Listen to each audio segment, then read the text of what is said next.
Well, good afternoon and welcome to this online tutorial for Modulate Aerodynamics on the Moodle platform.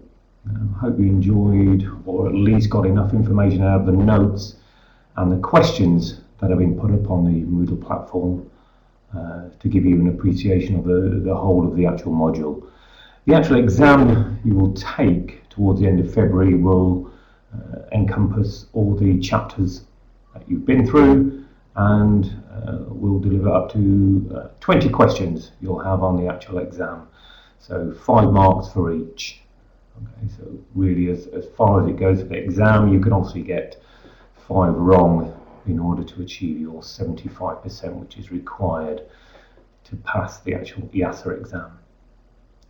What I'm going to do is actually just go through some of the chapters, some of the questions really in the chapters that I've seen people attempt and maybe get wrong or maybe not answer 100%. If you've got any questions, please just post them up and I'll try and answer them as we go through this actual tutorial. If not, then please put your messages on the platform and we'll get back to you as soon as we can.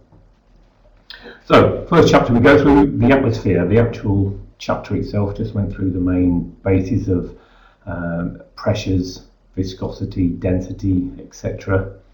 One of the main questions which came about, which people didn't seem to get 100% of, sea level pressure.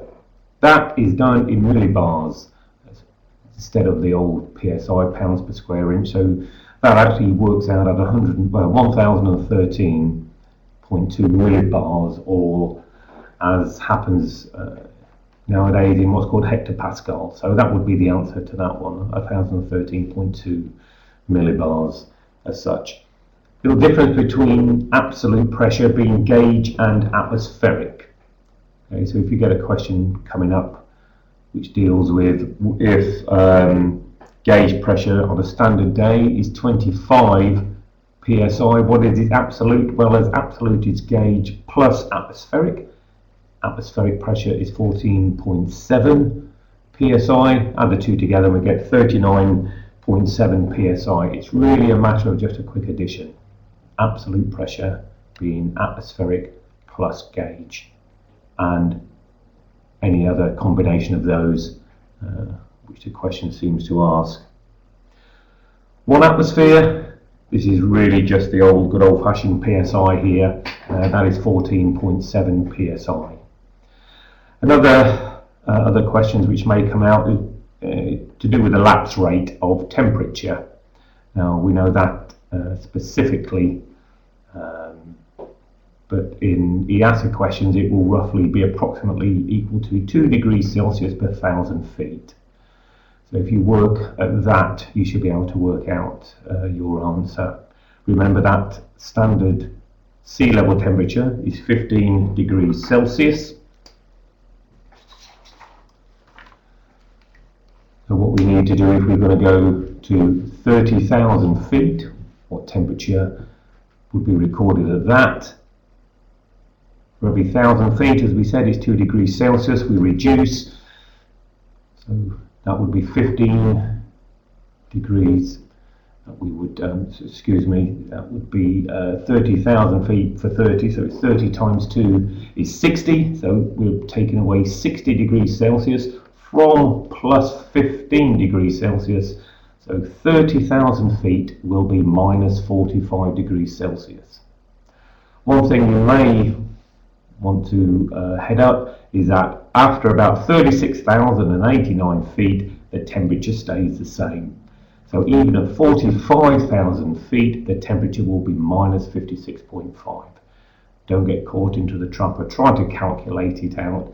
Above 36,000 feet, the temperature stays the same until about 65,000. That is the tropopause between the troposphere and the stratosphere.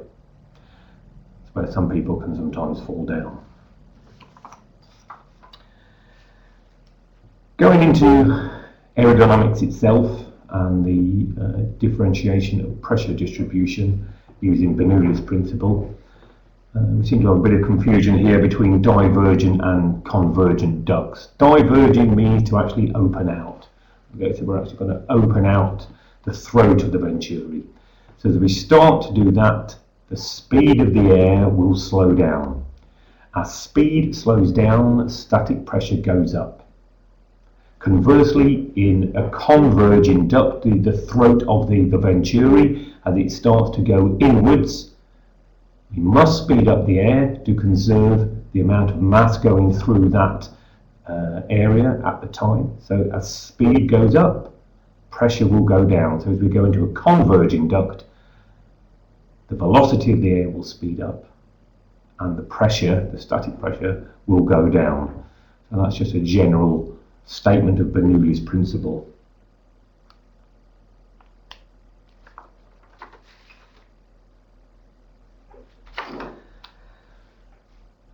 Not really much else on aerofoils I can see. As I say, just remember about the converging, diverging. If I go into a quick PowerPoint, we can see how in this way the pressure and velocity changes in a venturi would actually work. As you see, we have a velocity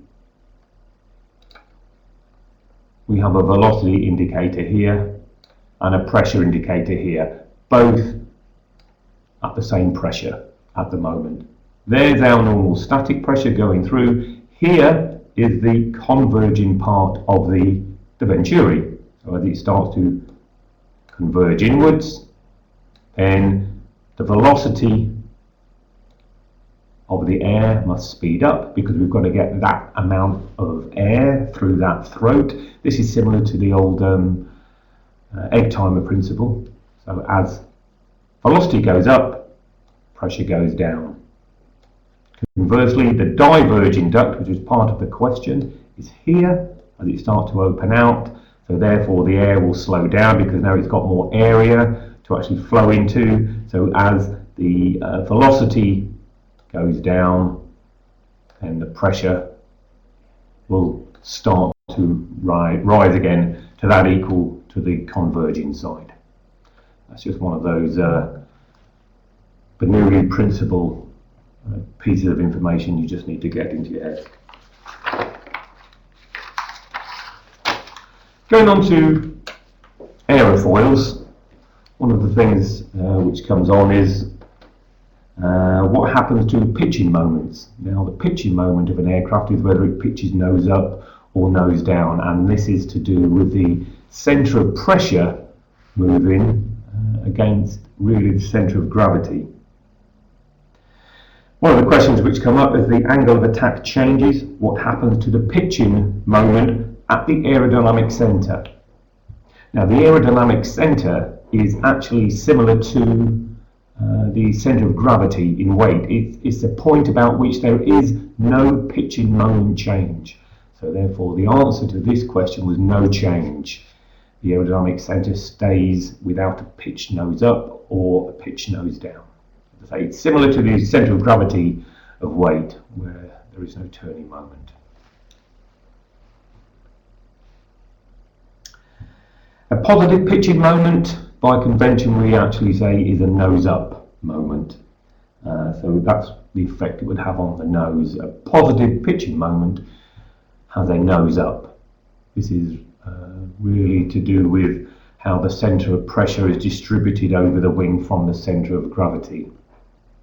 Imagine we had two opposing forces going one way or the other. Okay, we would have centre of pressure probably here, centre of gravity here, and as we started to pitch up, the nose would actually start to go down. Okay, so it's to do with the centre of pressure and the centre of gravity. But a positive pitching moment is a nose up. Centre of pressure, this is where the lift force is said to act. Again, similar to the centre of gravity of weight, and it's nearly always behind the centre of gravity behind weight. This gives the aircraft a normal pitch down attitude, which is great when the engines give up the ghost, that is, the engines fail or become unserviceable. The natural tendency of the aircraft is then to pitch down, that is to go to ground, rather than pitching upwards. So it is a design feature.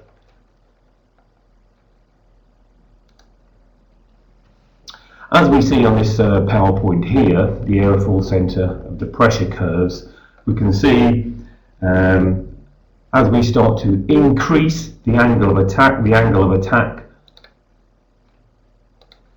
we can see at the bottom here, okay, in degrees. Here's our 0 angle of attack, just up here.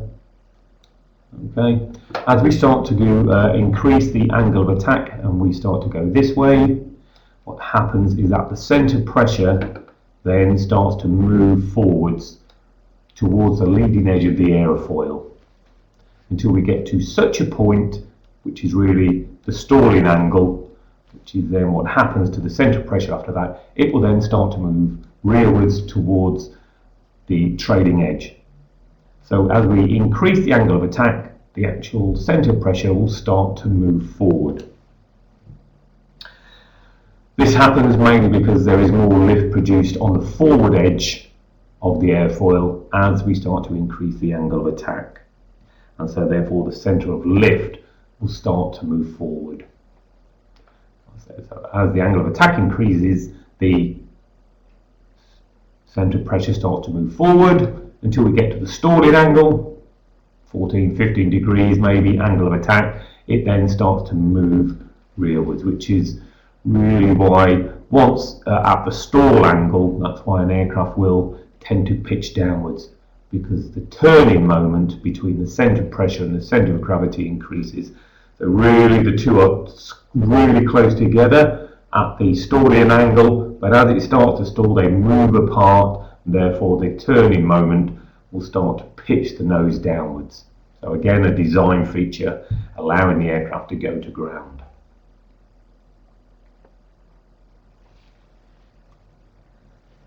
Drag, as regards to the other part of the chapters, is defined as that force which is opposite to the flight path. Okay. Lift is defined as the force which is perpendicular to the wing or to the relative wind. Drag is that component of this total reaction force which is opposite to the relative wind, that is relative to the flight path, excuse me. So it is in actual fact it's opposite to the flight path. Drag in itself, as we know, is combined of 3 different parts. The profile drag, which is skin friction drag caused by the boundary layer.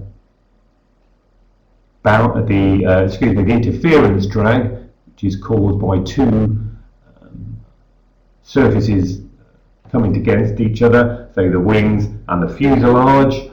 Okay, as that starts to happen, we will get 2 boundary layers. They tend to mix, forming a greater amount of drag than would normally be associated, and also what's called form drag, which is really the same as if you put your hand outside a window of your car and you put your flat palm against the wind. There's a lot of drag. Turn it so it's at 90 degrees and we have less drag. That is, we're streamlining. So streamlining in effect takes away or reduces form drag. Zero lift drag, though, is just another name for profile drag, consisting of interference, form and skin friction drag caused by the boundary layer. It's just another name for profile drag. The total amount of drag is profile drag plus induced drag as well. Now, induced drag we'll talk about in a little while, but it is separate from skin friction, form and interference. Another question which some people seem to have misinterpreted: streamlining, design feature that reduces which type of drag? Well, as I said, what we're trying to do is reduce the form drag, the actual shape of the object itself, to reduce the amount of drag force. So instead of it being flat, okay, in against the air, the wind which is coming, what we can do, we can streamline it, okay, so that the air will then start to flow nice and smoothly over the actual surface of the aerofoil. So streamlining reduces form drag, in actual fact. A reduction in the turbulence, really. And then what type of drag?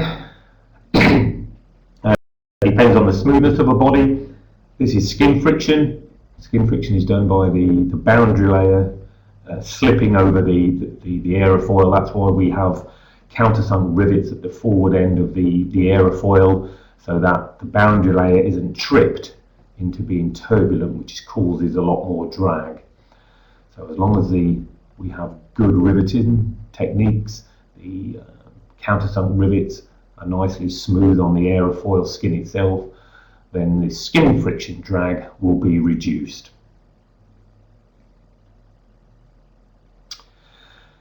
Boundary layer control, again, is one of these aspects of design of the aircraft which needs to be looked at.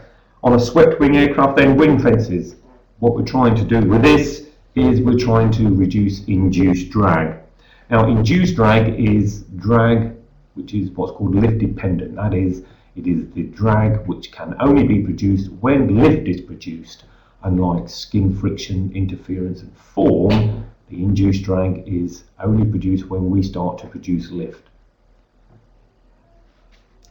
What we're trying to do there is redirect the flow of the air towards the trailing edge in order to reduce the mixing of the air between the lower and the upper part of the wing, which then produces vortices, which produce really the induced drag phenomena.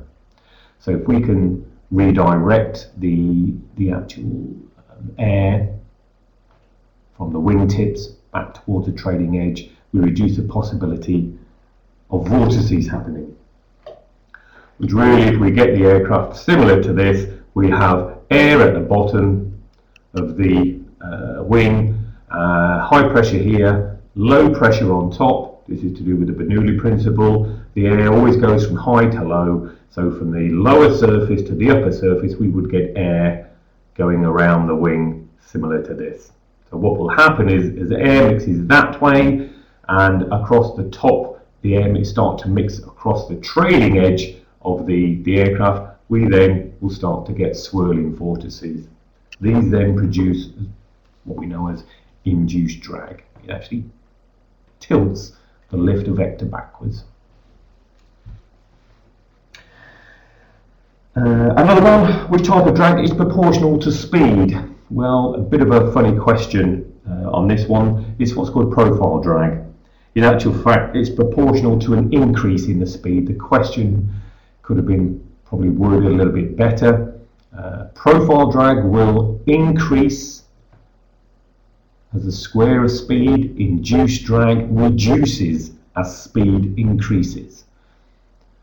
Basis of that is that as we go faster, we can actually tilt the nose of the aircraft nose down, because we don't need as much lift to keep ourselves in equilibrium, that is straight and level flight. So therefore, as the angle of attack starts to reduce, as we probably see here on this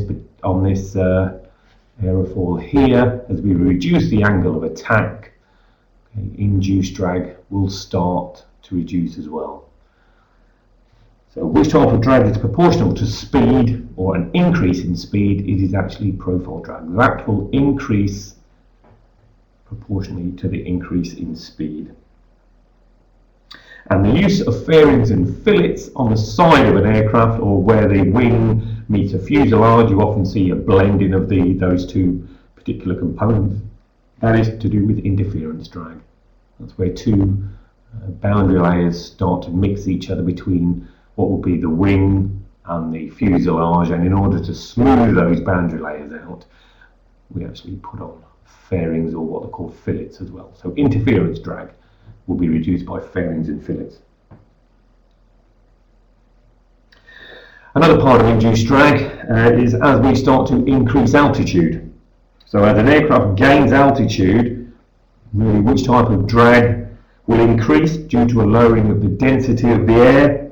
Well, as we lower the density of the air, the actual lift equation needs to be rearranged. So as we reduce density, if we need to have lift equal to weight, that is to stop us dropping out of the sky, we are going to have to change something. Instead of speeding up In a way, the aircraft will require greater coefficient of lift there to generate more lift to account for the lower density. So the CL, the coefficient of lift, is increased due to lower density of the air. Greater coefficient of lift will increase induced drag. So that's our problem, our balancing act really, that we designers have to come up with. So a higher angle of attack, as I say, has to be achieved due to lower density at high altitudes, but this will increase induced drag. Forces in flight was the next chapter which we come across. A lot of this was to do with power curves. If we now go into the power curve PowerPoint, this is really to do with a turboprop rather than a jet engine aircraft, due to the way the lines are reproduced on the chart. But a question comes up: the point at which the power available and the power curves are at the greatest distance leads to which flight condition? So we have here the greatest distance between the power available here and the power required here. The greatest distance here, then, what has happened is that we have what's called the best climb speed. Okay, so we have the most, what's called excess power available to climb, and this is where the aircraft needs to be in order to get up to its flight level. So the excess power available for climbing then equal to the vertical distance between the power required and the power available lines. The best climb speed, or this highest rate of climb, normally on the takeoff, is that which equates to where the excess power is at its maximum, and this is this point here, okay, between power required and the power available lines. So that gives rise to this best climb speed.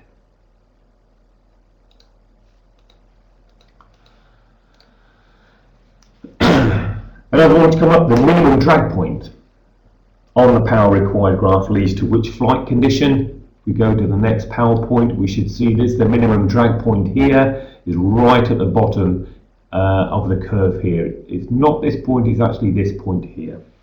Minimum drag point. And it gives us the maximum or the best endurance speed. Equates to the amount of time an aircraft can remain airborne on a certain amount of fuel. Why is it the best endurance? Because there's the least amount of drag, which gives rise to the least amount of fuel used per hour. That is better fuel economy. And also the points at which the power available and the power required curves meet. Go back one, we should see it a little bit better here. There we are. The point where they meet, this one on this side, the minimum speed is the minimum controllable speed of the aircraft, which equates to the stall point. That is, it's at its minimum speed. So at minimum speed, in order to stay airborne, what will have to happen? It will have to have a greater angle of attack. His angle of attack is now at its maximum before the stall point, because obviously velocity has been reduced. So therefore, in order to stay airborne, we must increase coefficient of lift. We must increase CL. The only way we can do that is by increasing the angle of attack, but only up to a certain point, the actual stall point of the aircraft. Remember, an airfoil will stall only at one angle of attack, but at any speed. The other side of the power curve line, we have maximum speed, where the power available and the power required curve meet, so therefore there is no excess power. So therefore there is no more throttle, no more excess power available to start to climb. So that is the aircraft's maximum speed. Another one which came up as the aircraft starts to climb, the power available for a jet and piston engines in actual fact will decrease. What tends to happen as the aircraft starts to climb in altitude, these two particular lines, the power available and the power required curve, in actual fact will start to close up. As they close up, there is less excess power, so the power available will actually decrease with an increase in altitude until we get to such a point where both lines meet, and that is what's called really its ceiling of the aircraft, where it can go no higher. There is no more excess power to climb. On the flip side of that particular question, the power required by the airframe actually will increase. Glide path, as far as we go, is really the ground and the glide path. Okay, it's nothing to do actually with the aircraft. It's the flight path of the aircraft against the ground, and that will give us the glide path of an aircraft. Is the angle, the glide angle, is that between the ground and the glide path itself. So that's the glide angle. That's how that would work out as such. Going into stability now, towards the last chapter. This can give a little bit of confusion sometimes, especially to do with which axis is which and which is about which axis. So hopefully let's have a little chat about that. Let's try and home in on this one. Going to the next.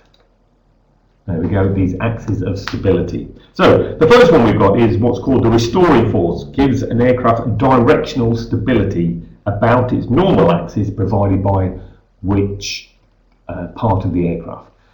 As we see here, we'll just come out of that, we have a vertical or the normal axis. This is the straight line going straight up and down through the centre of gravity. So therefore, what does it produce? It produces a yaw of the aircraft. There's our aircraft, and we're going to produce a yaw about the normal axis. That, the directional stability, not the control. Control of the aircraft is carried out by the pilot. Stability is carried out without any interaction of the pilot. It is carried out by the fin, or the vertical stabilizer. It's doing exactly what it says there. It's stabilizing it in the vertical position. So the vertical stabilizer, okay, will control the aeroplane about the vertical or normal axis. The restoring force giving directional stability. Another one, the restoring force, that gives longitudinal stability about the lateral axis. So our longitudinal stability, there we are, about the lateral axis. Now the lateral axis runs from wingtip to wingtip. So that is our lateral axis.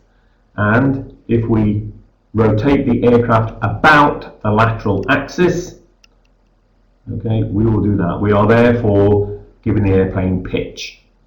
Longitudinal stability is about restoring nose up, nose down due to pitching. And that is carried out by the tailplane. Last one, just to go on that, lateral stability about the longitudinal axis. The longitudinal axis, as we see here, okay, goes from nose to tail. So from nose to tail is the longitudinal axis. So anything about the longitudinal axis means we're going to flip around it. Okay, so therefore we are having lateral stability. The design feature, which in the answers in the question, the only one which would do that is high wing. Ailerons do not give restoring stability. They are control about the longitudinal axis. They allow it to roll as such. In the same way that the elevators are not a restoring effect of the aircraft, they control the aircraft about the lateral stability because the elevators give it pitch, the ailerons give it yaw, and the rudder about the normal axis control it in yaw. Okay, so try not to get mixed up where it says about the lateral and longitudinal. If it's about an axis, it means it's rotating around that axis. So lateral stability, as I said, if we go to lateral stability, it's wingtip to wingtip, so therefore it's rotating around, giving it pitch. So try to get those ordered in your head. They are very easy to slip up on in certain questions. Another one which came up: an aircraft will have its lateral axis acting through the C of G in a straight line from nose to tail. Well, as we can see from nose to tail, the actual axis is the longitudinal axis. So in actual fact, the question was false. The actual question that was I'm at was the longitudinal axis. The lateral axis, the correct answer would have been acting through the C of G, which all axes do. Okay, so we have the C of G about here. Okay, it would then start to rotate about there. So the lateral axis would be wingtip to wingtip, not longitudinal. So the answer to that one was actually false.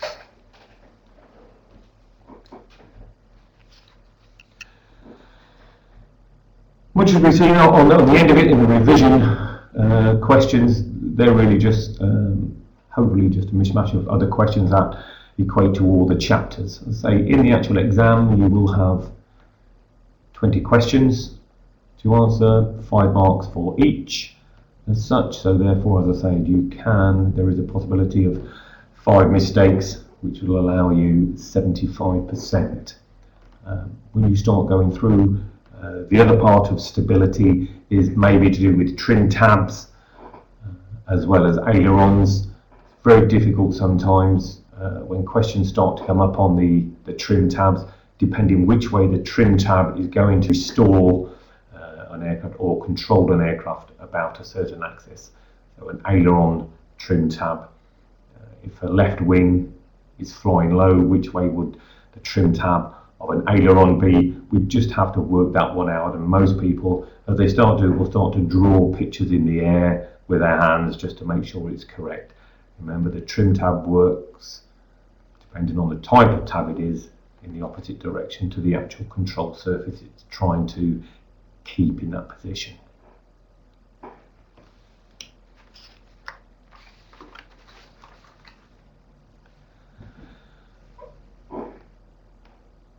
I hope this has been useful to you in that respect. As I say, if you have any questions, please post them on the Moodle platform, on the messages, and we'll get back to you when we can. As I say, there's 20 questions to the actual exam, 25 minutes.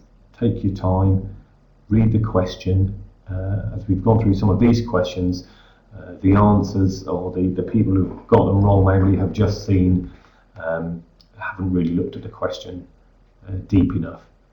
Only 3 answers. Say it's just multi-choice again, the same as all your other exams, but a lot of the time you will just have to decide in your head, if, especially on the axes of stability, whether they're talking about the lateral axis or stability or lateral stability.